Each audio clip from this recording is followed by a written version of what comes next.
বিষয়টা ছিল যে পহেলগাঁওয়ে যে হিন্দুদের প্রতি মুসলিম সন্ত্রাসবাদীর হামলার প্রতিবাদে আমাদের এই আজকের এই যে বজরং দল কর্তৃক আমাদের এই যাত্রা ছিল।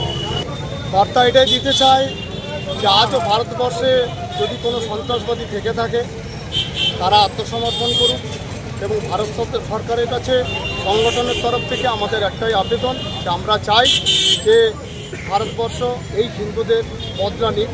অনেক সহ্য করেছে আমাদের হিন্দু সমাজ, অনেক ধৈর্যশীল, আমরা অনেক ধৈর্য দেখিয়েছি, ধৈর্যের শেষ সীমায় পৌঁছেছি। আজকে আগামী দিনে যাতে এই ঘটনা না ঘটে, আজ যাতে কোনো হিন্দু হত্যা না হয়, সেই বিচার তার বদলা আমরা চাই যে ভারত সরকার নেই।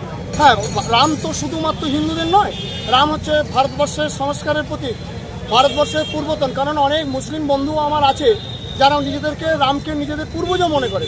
অতএব ভারতবর্ষে থাকতে গেলে রাম নাম বলবো না, রাম নাম নিয়ে জন্মেছি, অতএব রাম নাম নিয়ে মরবো। কারণ অনেকে মুসলমানও আছে যাদের নাম রাম দিয়ে শুরু হয়েছে।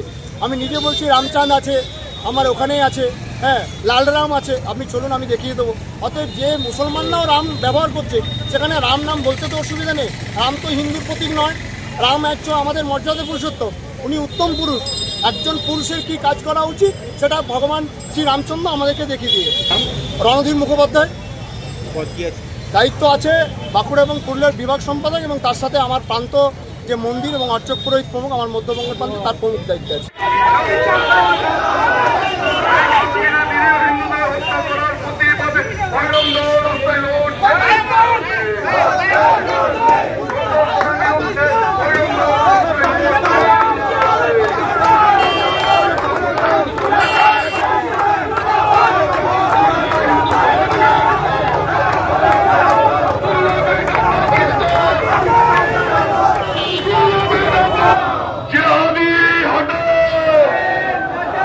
দেখুন